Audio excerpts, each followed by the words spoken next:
seen a lot of people that have wanted to get into fantasy books, but they've picked maybe the wrong book or one that's maybe a little too dense to start getting into that genre. So I thought I'd start a list or show some books that I found and that I would think that would be a little bit easier for you to get into. So first I want to start off with some books that I don't think will be a good starting point. Not that I don't think that, if you really want to start these books, I would say do it, but just know that they may be a little bit more challenging, or there might be too many storylines or weird character names. So first I want to start off with a little bit more obvious one, but I think that Dune, for modern readers, might be a little challenging.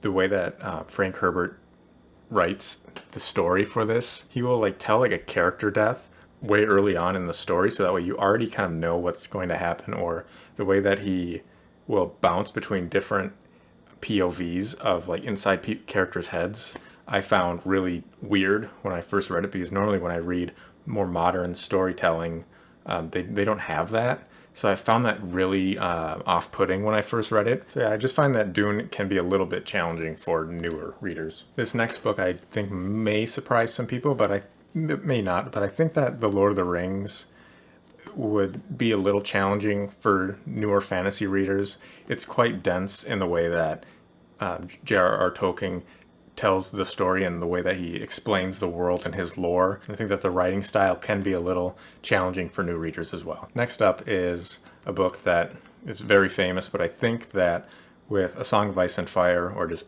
Game of Thrones can be challenging for new readers in fantasy, because the names are so different to what you would probably be used to in the real world that it can be hard to keep track of who's who, and then the different storylines and the way that the characters branch out.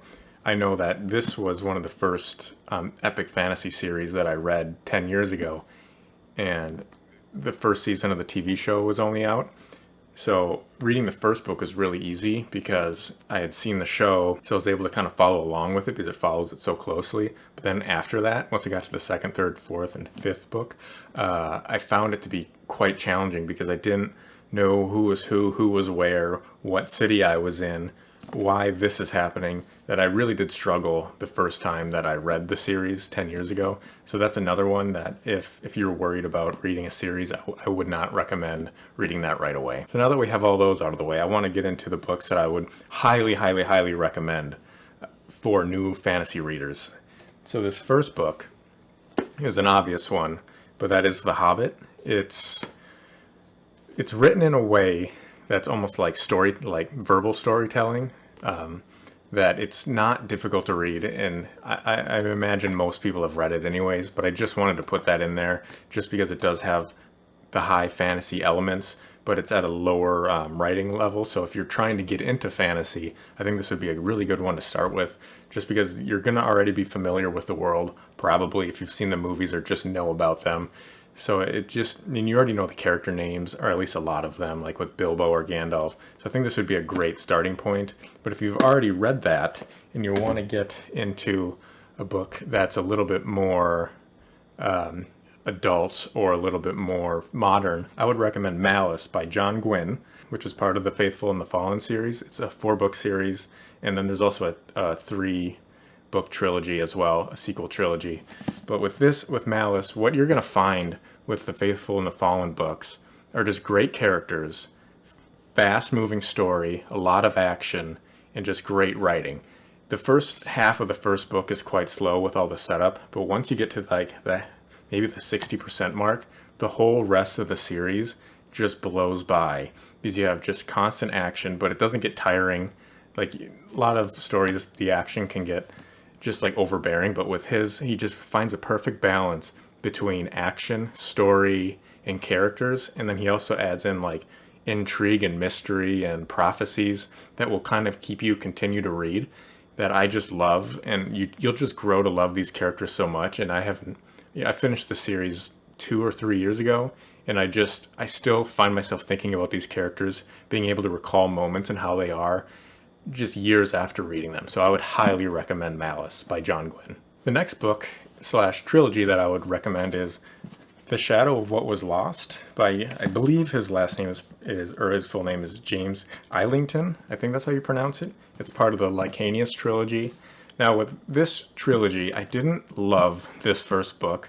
I found that since it was James's first book, I just didn't like a lot of the writing style or the way he told the story.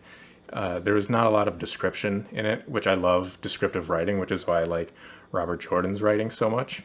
But after this first book, which it does have it's the loved first book, it's just myself, I didn't love the first book, but I do really like the second and third book a lot.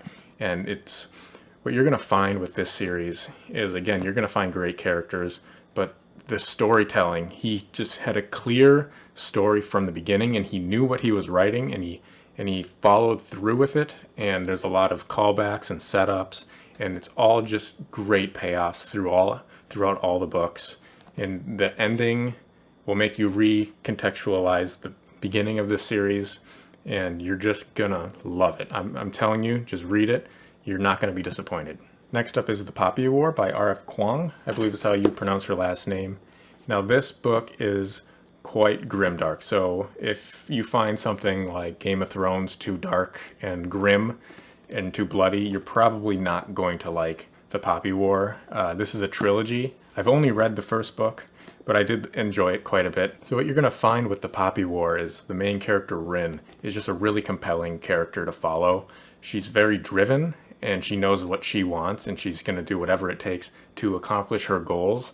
What happens with that type of character is they're going to have faults because they're so driven. So you're not just going to get this cookie cutter character that's going to just overcome everything perfectly. She's going to fail. She's going to succeed. She's going to ruin friendships. She's going to gain friendships, and she's going to overcome things and get better at it, while also getting worse in some areas in her life. And it's just, you're going to be really intrigued by this character. I didn't find that the action was great, but it was serviceable and really well written enough to be enjoyable. The story is really good, and the world building that she has created here is just fantastic, especially for a first-time author as well. So I would highly recommend The Poppy War. Stormfront by Jim Butcher, part of the Dresden Files series. Now I've read almost all of the books. I think I have maybe 5 left, and I'm guessing, or if I'm remembering right, there's like 19 of them.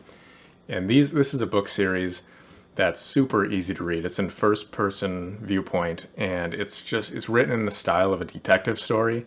So it's already going to feel familiar for you if you're already, if you've read like detective books that aren't fantasy. But this is set in Chicago in more or less modern day. The first book takes place in like 1999. But what you're going to find with this series is just funny characters, compelling characters, great action, great mysteries. So if you've read like detective stories or just mysteries or thrillers, you're going to feel right at home with this series because it's fantasy, but it's also very much grounded in real life, that you're going to feel comfortable reading it. You're not going to be confused about what's happening, who are these, where am I? You know that you're in Chicago, you know that you're Harry Dresden, you know that he has certain skills. You're not going to get confused by the magic system.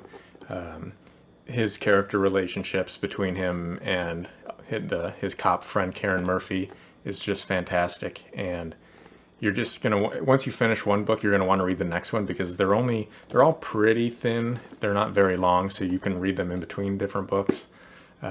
So I would highly recommend the Dresden Files. So finally, we have one of my favorite authors, one of my favorite book series, which is Assassin's Apprentice by Robin Hobb, part of the Realms of the Elderlings series. Now this series is a grouping of, like, there's one trilogy, that's the Farseer trilogy, then there's the Live Ship Trader trilogy, then there's the Tawny Man trilogy, and then there's a couple more. I'm reading the second book in the Tawny Man trilogy right now. But with Assassin's Apprentice, you're gonna love the characters that she writes, and her writing prose are just so good. You're gonna fall in love with the main character, Fitzchivalry, and he's a very compassionate character. He's a very compelling character, and the first book starts off with Fitz as a little boy, and he gets older as the trilogy goes on. So when you first start it, you're going to get almost a coming of age story in a way, where Fitz is just a little boy and he's just trying to figure out the world. And then as he grows up, you just kind of can relate to him more and more. And the way that Robin Hobb just writes characters in such a human way, I've never read a book series or just a book in general. The way that Robin Hobb writes characters, that they feel so human that when they mess up, it just feels so real. And then the way that they have to come to terms with it and have to deal with the consequences between interpersonal relationships, that I think that even though it's fantasy, there's such a non-fantasy element to her human characters, if that makes sense. The way that she writes characters, it almost doesn't feel like it's like a fantasy world sometimes, because there are fantasy elements to it with kind of the magic within the world, or there's certain characters that can like speak to animals. You're just gonna feel so connected to this world. So yeah, I would just highly, highly recommend any Robin Hobb fantasy books for new fantasy readers. So that'll be it for this video. Hopefully it was a little bit informative at least.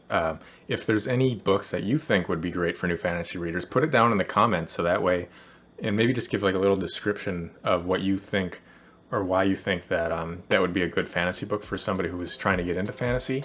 And that way, if you're new to fantasy, you can go down there and read those as well and maybe learn a little bit more as well. So I want to thank you for watching and see you next time.